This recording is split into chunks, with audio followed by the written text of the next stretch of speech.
దేవుడు నిన్ను విడవడు. ఏది జరిగినా, ఏమి జరిగినా దేవుని వాక్యం చెప్తుంది, ఆయన నమ్మదగిన దేవుడు. ఆయన నమ్మదగిన దేవుడు.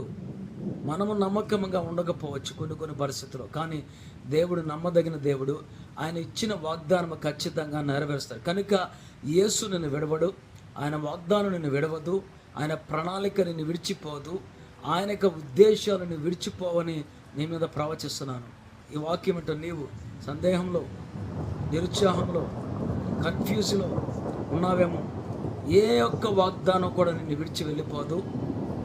ఏ దేవుని ప్రణాళిక కూడా దేవుని కలిగి నమ్మిన బిడ్డలను విడిచి వెళ్ళిపోదు. ఖచ్చితంగా ఆ వాగ్దానం స్థిరపడి నిలిచి ఉంటుంది. భయపడకండి, దేవుడి యొక్క వాగ్దానం పట్టుకొని ఉండండి.